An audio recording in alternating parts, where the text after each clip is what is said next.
નહીં, પણ સરકાર કે તંત્ર માહિતી જાહેરમાં એક વખત જો કોઈ પ્રસંગપાત હોય અથવા કોઈ યોજના હોય, કોઈ કાર્યક્રમ હોય, ત્યારે કોઈ એ પ્રકારે લેખિતમાં એમની એકવાર જાણકારી આપી દેતા હોય છે, તો દરેક વ્યક્તિને જાણકારી આપવા માટે વ્યક્તિગત જાણ નથી કરવાની કે ગ્રામ પંચાયત છે તો ગ્રામ પંચાયતમાં કરવાનું કે 2016-17 નું બજેટ બરાબર કે ઇન્દિરા આવાસ આ ગામમાં 50 બનશે, રોડ રસ્તા માટે 20 લાખ રૂપિયા આવ્યા છે, ટીપી સ્કીમ માટે આટલા પૈસા આવ્યા છે, વિધવા બહેનો માટે આટલું આવશે, એ માહિતી પંચાયતના રેકોર્ડ. પણ એ માહિતી પુસ્તિકા એ લોકો જ્યારે પ્રકાશિત કરતા જ હોય છે ને.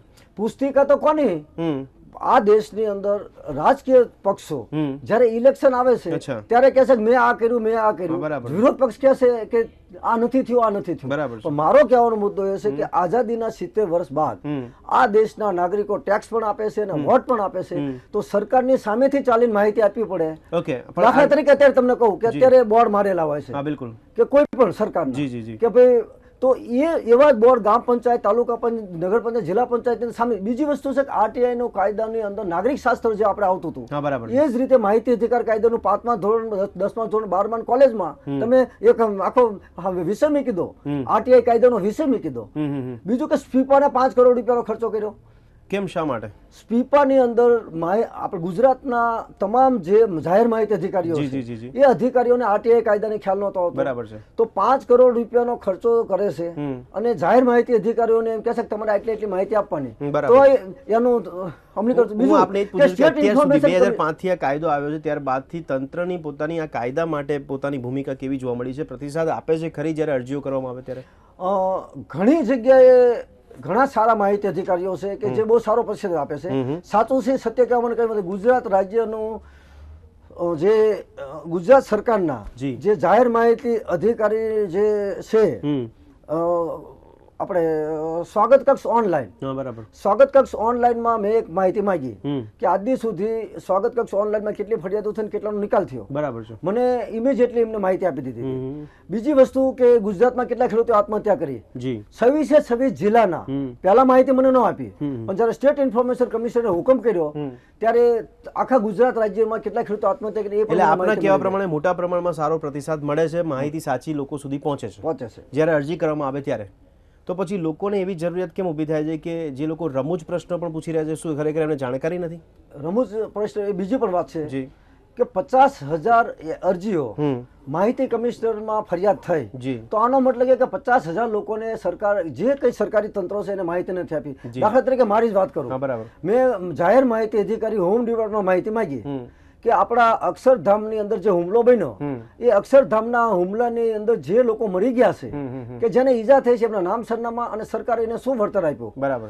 ગુજરાત રાજ્યનું હોમ ડિપાર્ટમેન્ટ માહિતી ન આપી, અપીલ કરી તોય માહિતી ન માંગી, માહિતી કમિશનરની અંદર અરજી પેન્ડિંગ છે. બરાબર છે. તો આવી માહિતી જ્યારે અક્ષરધામનો હુમલો થયો ત્યારે એ લોકોની લાશો આખું ગુજરાત રોતું હતું. જી બિલકુલ. તો એ માહિતી ન આપી શકે.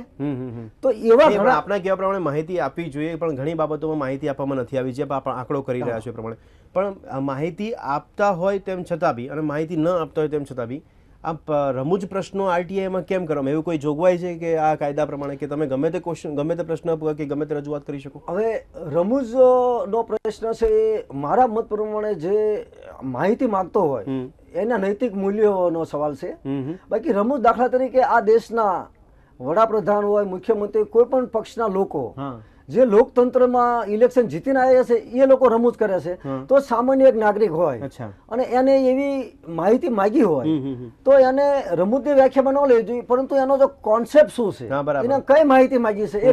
દાખલા તરીકે આજે મને સાચું કહેવામાં કોઈ ચિંતા નથી, નરેન્દ્રભાઈ મોદીએ સામેથી જાહેર માહિતી કહી દીધી કે મારી મિલકત આટલી છે, 4,700 રૂપિયા મારા ખીચામાં છે, મારે ગાંધીનગરમાં બંગલો છે. તો આનું શું કહેવાય કે એમને પોતાની માહિતી જાહેર કરી દીધી. એવી જ રીતે તમામ સંસદો, તમામ ધારાસભ્યો પણ જાહેર નથી કરતા એટલે જ આપણી પાસે આ કાયદો આવ્યો છે ને માહિતી અધિકારનો. પણ જ્યારે હવે લોકોમાંથી ઘણા લોકો એવા હોય કે જે લોકો રમૂજ પ્રશ્ન પૂછી શકે, તો ખરેખર આ કાયદાની જોગવાઈ પ્રમાણે આપણે ખ્યાલ છે ખરી કે એવા રમૂજ પ્રશ્નોના પણ જવાબ આપવા પડે? કાયદાની જોગવાઈ સ્પષ્ટ કાયદામાં ચોખ્ખું લખ્યું છે કે વહીવટી તંત્ર, બરાબર, ભારત સરકાર, રાજ્ય સરકાર, કેન્દ્ર સરકાર, સરકારી ખર્ચે કોઈ પણ ચાલતી હોય સંસ્થા હોય એનો હિસાબ તમે માગી શકો. બરાબર છે. આમાં આ એક હિસાબ છે, એમાં રચેલું રચાયેલું કોઈ મંડળ.